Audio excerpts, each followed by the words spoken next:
There is a new set of tools in the Azure IoT platform to monitor and troubleshoot your IoT Edge devices. In addition to these new tools and features, there is an open source solution called the IoT Edge logging and monitoring solution that Marvin put together, and he's here today on the IoT Show to show us and demo. So that's today on the IoT Show.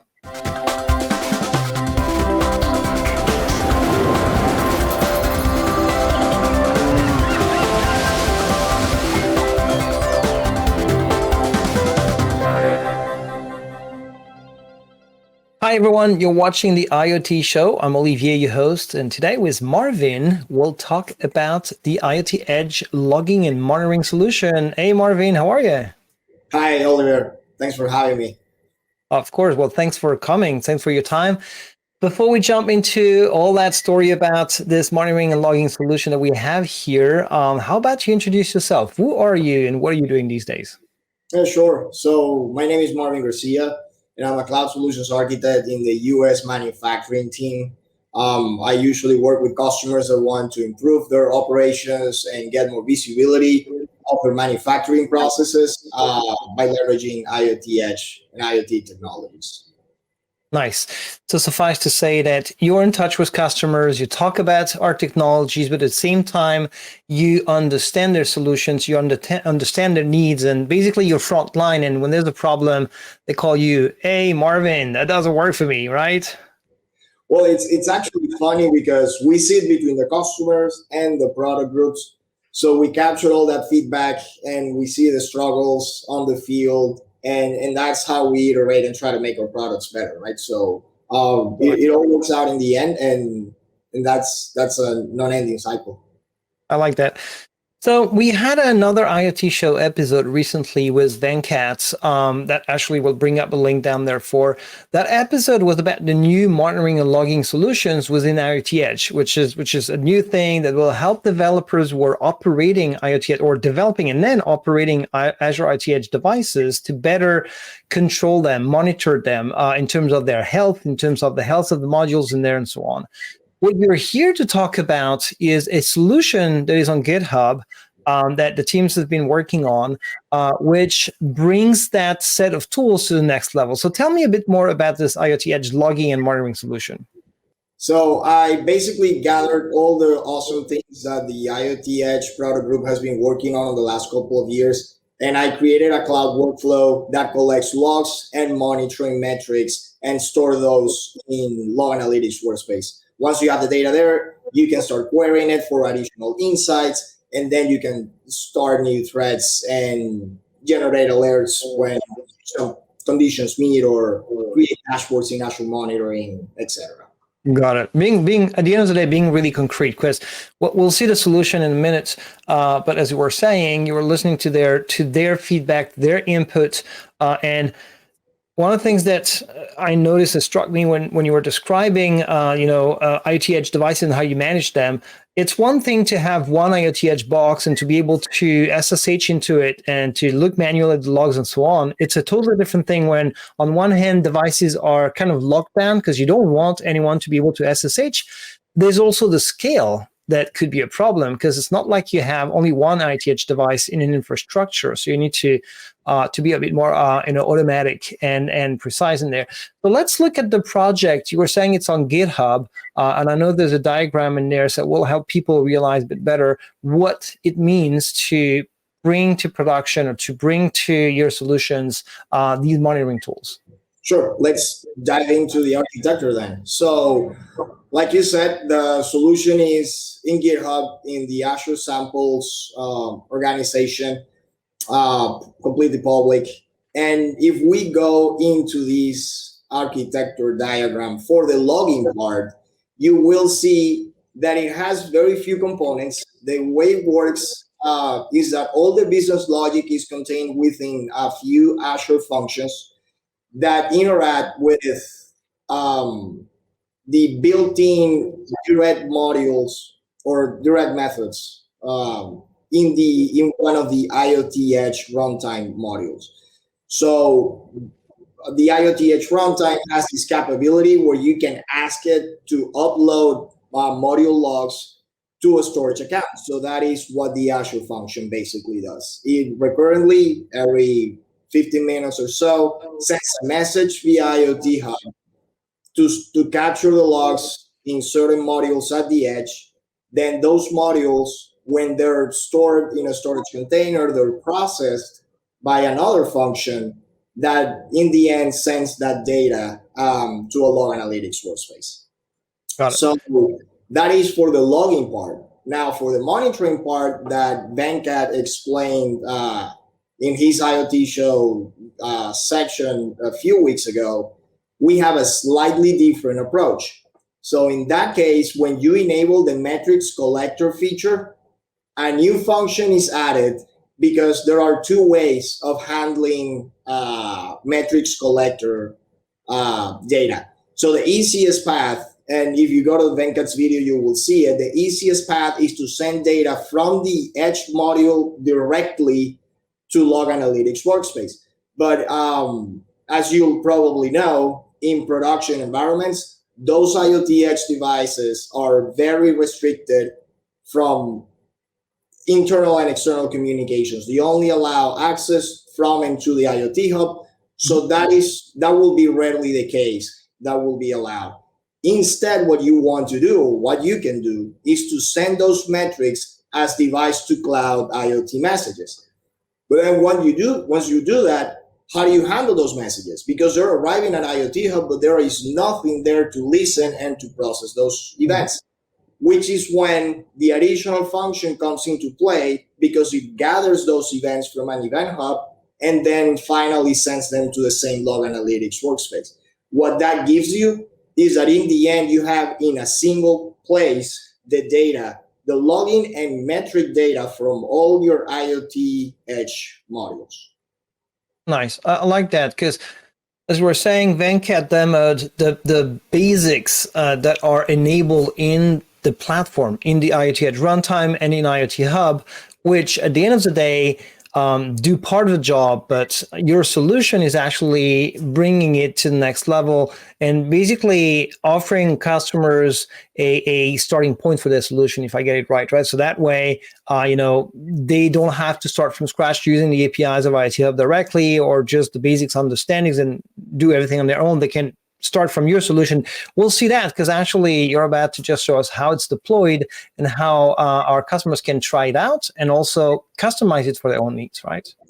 Absolutely. So if we go back to the main page of that repository, you will see little bit further below that it has all the instructions on how to clone the repository and kick off the solution.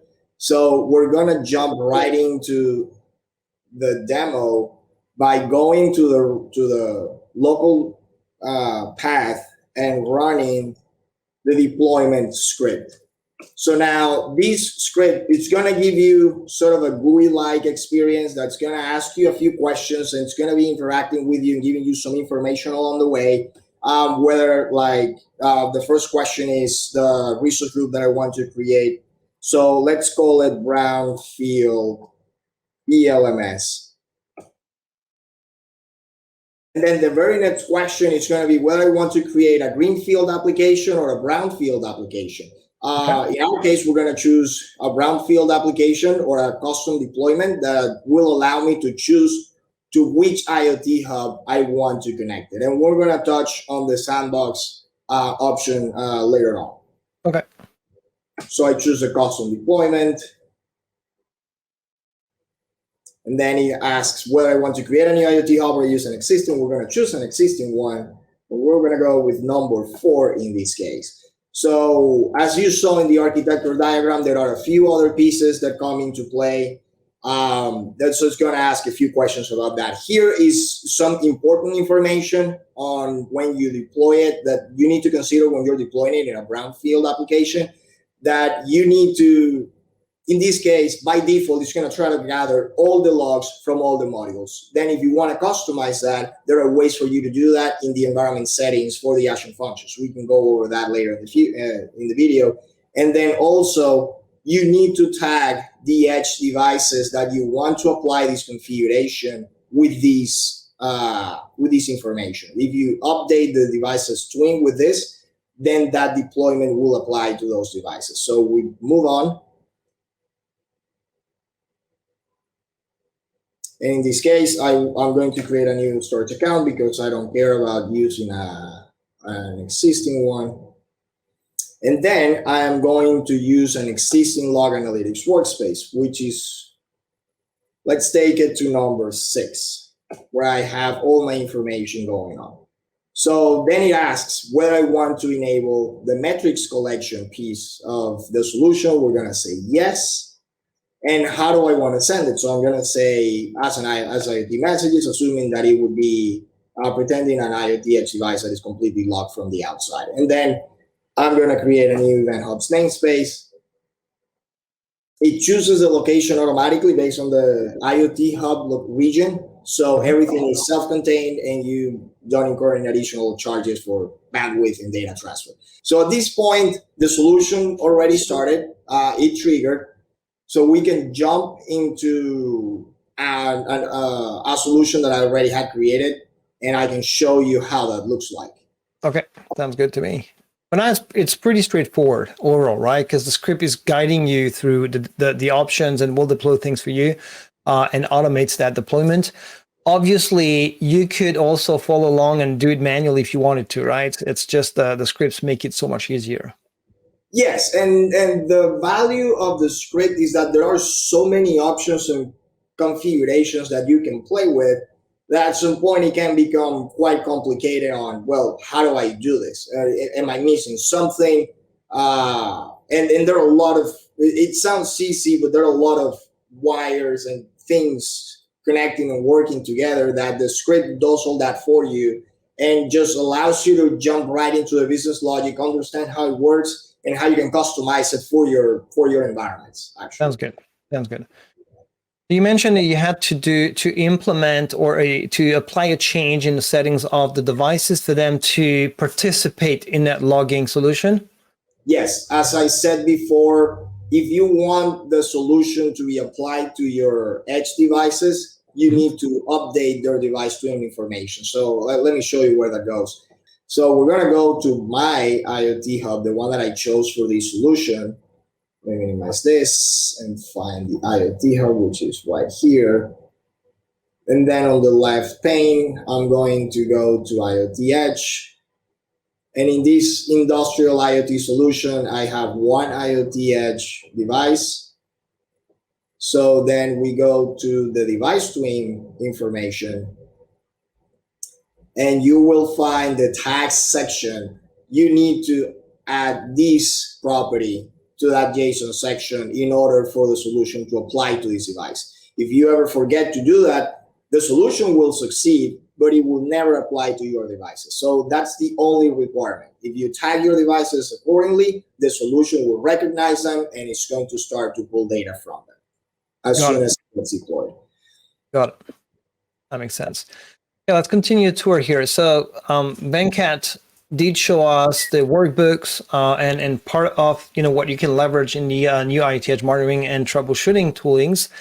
So tell me what the solution is bringing in addition to that or on top of it. If we jump to one solution that I already have deployed, ELMS Sandbox, for example, let me show you. These are all the services that would be created in a sandbox environment. And the reason for the sandbox environment is that customers usually want to try out the solution. They want to see how it behaves. They want to understand it before they can implement it in their production environments. So the sandbox is a fully contained solution that is generating logs, all sorts of logs from the beginning. So people can go right in to see what's the end result, how they interact with it, how they keep building on top of that, like generating alerts, creating dashboards, so on and so forth.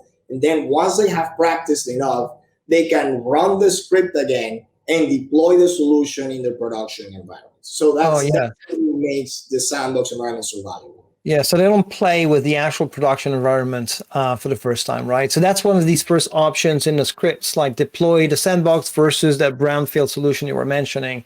The sandbox first, get familiar with the toolings in that solution, And then when you're done, you can deploy that on your actual production solution. That's correct. So let me take you to one solution that is actually running for my industrial IoT demo. So if I go here, you will see in the log analytics workspace, if we go to logs in the left pane, let me just expand this a little bit, you will find this custom log table that is generated after you start capturing some of those logs. So if we make those logs and let's say that we want to see what has been happening during the last 30 minutes, I can see that my solution has been generating several logs. So let's make this a little bit prettier. So the timestamp, the IoT hub, well, let's include this. The module ID, the log level, and the message.